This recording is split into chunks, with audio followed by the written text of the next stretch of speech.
Things have gotten real wacky lately, and there aren't any signs that they're going to calm down anytime soon. Thus, rightfully, many folks are looking for ways to protect their communities. Now, militia groups are a good way to end up in federal prison, but a posse is the force of the county. So let's get after it. I'm James Merritt, emergency manager and career soldier, and this is Readiness Nation. So today we're addressing a request made on one of the first videos to blow up on this channel, which is to talk about citizens auxiliary groups. Now, when some people say that, they mean a militia. I explicitly do not mean a militia. Every state in the Union has some form of anti-militia laws, and in recent years there's been a much higher level of scrutiny on militia groups by federal law enforcement. So forming or joining militia groups is a great way to end up in federal prison. But that'll be a whole other video in the future. Today we're going to talk about what you should do instead, which is join a posse. The primary thing federal law enforcement, and even some lawmakers, seem to be most worried about when it comes to militias is that they're armed groups of unvetted people with no legitimate authority and an unknown agenda that may run contrary to that of local civil authorities.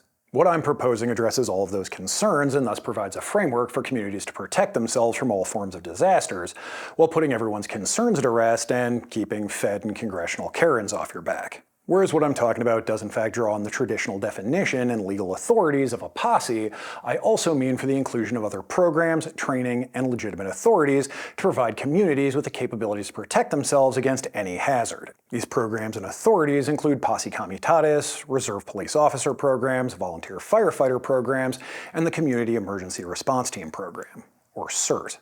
When combined into a single cohesive program, it will ensure enough manpower, as well as all hazards response capabilities under pre-existing legal frameworks. But let's start with posse comitatus, which is Latin for force of the county.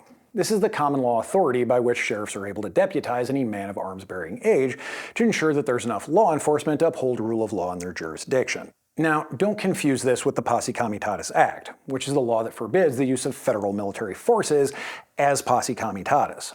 The legal statute of posse comitatus is a common law authority that all sheriffs possess unless it's been explicitly repealed by your state's laws. As such, concerned citizens maintaining good relationships with their sheriff and making themselves available for deputization in any incident that could strain rule of law is a good place to start. And whereas the practice of forming posses stopped being the go-to course of action roughly a century ago, there are several sheriffs across the US that are trying to revitalize the practice. If there's going to be any kind of citizens auxiliary, this is without question the correct approach to take. It utilizes actual legal authorities that already exist for the legitimacy of the organization and places the organization under the command of legitimate civil authorities. To further cement the legal legitimacy of this organization and provide the foundation for training, this is where the Reserve Police Officer program comes in. These are volunteers that get a lesser form of police training and are only brought in to augment the full-time police force when needed. As far as I've been able to ascertain, every state in the Union has some form of reserve police training program. So again, this is a pre-existing program that already possesses the legal authorities needed, as well as providing a foundation for vetting and training volunteers. This training varies from state to state, but appears to be from 40 to 200 hours of training, covering the basics of law, police administrative tasks, and the basics of police patrolling. Some states have both reserve officers and auxiliary officers. In those cases, I'm talking about auxiliary officers. Sheriffs can then build on this training by adding enhanced static and mobile security training, as well as riot control training, thus ensuring that the auxiliary is prepared to uphold rule of law in their jurisdiction should it be strained by a disaster or by some form of civil unrest. Shifting from security and rule of law to emergency response, if your jurisdiction doesn't have a dedicated emergency manager, that duty falls to your fire chief, as fire departments are one of the primary capabilities for emergency response. As such, if we're really interested in safeguarding our communities from all hazards, it's only natural to add volunteer firefighter training to our auxiliary concept. Volunteer firefighters are often used in lower population jurisdictions that can't economically maintain a full-time force. Volunteer firefighters often receive all of the same training as full-time firefighters, though this does vary from jurisdiction to jurisdiction depending on the financial and operational circumstances of that jurisdiction. Some states require both Firefighter 1 and 2 certifications. Some states only require Firefighter 1, and other states apparently only require their own lesser form of fire training. Firefighter 1 certification includes training on extinguishing exterior and interior Class A fires, performing horizontal and vertical ventilation, donning personal protective equipment, establishing water supplies, and overseeing salvage operations. Firefighter 2 certification is a more specialized level of training that gets into things like evidence preservation and advanced fire control techniques.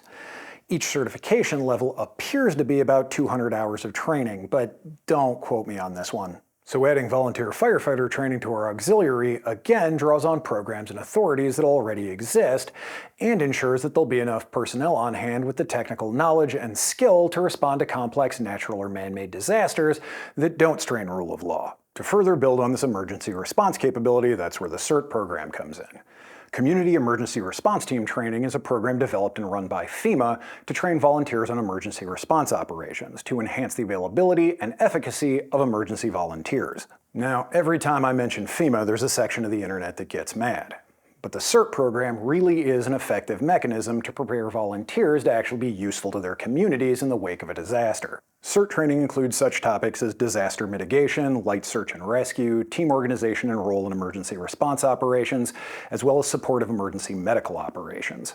As such, when combined with volunteer firefighter training, the Citizens Auxiliary really will be a robust emergency response unit. And this unit can legitimately fall under the command of the local fire chief when responding to any disaster type that doesn't have security concerns. So the observant viewer is probably saying right about now, we've included police and fire training. Are we throwing EMT training in here too? And the answer is probably not. As a former nationally registered EMT, I can tell you EMT training is pretty long and expensive. It's about 160 hours of training for EMT Basic, which is the first of the 3 levels of certification, which we use as the foundation for training combat medics in the Army, but I'm not aware of any place that'll actually hire you with anything less than EMT paramedic, which is the highest level. Furthermore, unless the jurisdiction is going to keep several additional ambulances in reserve, the auxiliary won't actually have the equipment necessary to act in the capacity of reserve EMTs, plussing up the full-time force in times of emergency. So what will probably be more time and cost effective is adding a program like the Combat Lifesaver course that we have in the Army, and then supplementing it with some additional disaster-specific medical training. Whereas the CLS program has changed a lot since I was a CLS instructor, it still covers several foundational skills in stabilizing life-threatening wounds that are commonly sustained in combat. As such, these are the medical skills we would want the auxiliary to possess when conducting emergency response to disasters with security implications. To support non-security related emergencies, the volunteer firefighter training already includes fire-related first aid. So the supplemental medical training would be more oriented towards stabilizing casualties from chemical, biological, nuclear, or radiological effects, which could occur from industrial accidents, cascading effects from natural disasters, or from attacks on the homeland. As discussed, the intent with this medical training is not to have the auxiliary augment your jurisdiction's EMTs. The intent is that every member of the auxiliary is able to provide buddy aid and casevac any other member of the auxiliary who may be wounded on duty. So all in, building a citizens auxiliary this way first and foremost guarantees that the auxiliary will have all of the legal authorities that it needs to do its work. Furthermore, all the component programs have already worked out liability, all of the associated insurance policies, workman's comp, and even volunteer compensation. Additionally, the fact that the auxiliary will fall under the command of the sheriff for security-related emergencies and under the command of the fire chief for non-security-related emergencies ensures that the auxiliary is always supporting legitimate civil authorities and the official response operation. Furthermore, drawing on these component programs provides roughly 80% of the auxiliary's needed training.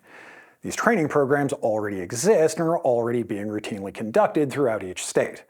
So there'd be minimal requirements for new training courses or facilities. Additionally, drawing on all of these component programs training with only limited additions will ensure that the auxiliary stands ready to address any and all natural or man-made disasters that could occur in their jurisdiction. To maintain all of these capabilities and make up for any manning shortfalls in the full-time police and fire departments, and even be an extra source of income for auxiliary members, members will pick up shifts with their local police and fire department in accordance with their achieved credentialing. And finally, I haven't gotten around to making the videos about sources of instability in the US yet, but lonely, disenfranchised, aimless young men in this country generate multiple vectors of instability. And this form of Citizens Auxiliary can help them. If young men join this Citizens Auxiliary, it will give them structure and discipline. They'll make friends in their unit, which will help with the male loneliness epidemic. They'll gain mentors and role models from their instructors during training and the leaders in their unit. And perhaps most importantly, they can find purpose and meaning in civil service, safeguarding their communities and aiding their neighbors in time of need. So this program doesn't just have the ability to rescue our communities, it has the ability to rescue our at-risk young men. So this is a program I would like to see formalized and officially supported, both statutorily and financially, by the Department of Homeland Security. If you agree, share or tweet this video at DHS Secretary Noem or any other lawmaker or government official you think would be supportive. And we'll see if we can make this a thing. But even if we can't, or just in the meantime until we do, like I said, all of these component programs already exist. So you can reach out to your local police department about reserve police officer training, or reach out to your local fire department about becoming a volunteer firefighter. And CERT classes are typically available through your state's emergency management department. But you can do a couple of the courses online at the link in the description.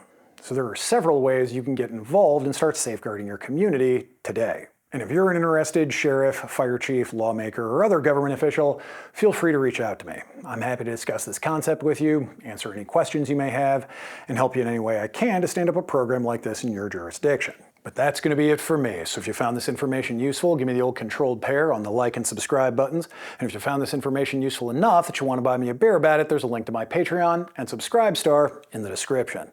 So until next time, this is James Merritt for Readiness Nation, reminding you to always be the master of your fate and the captain of your soul.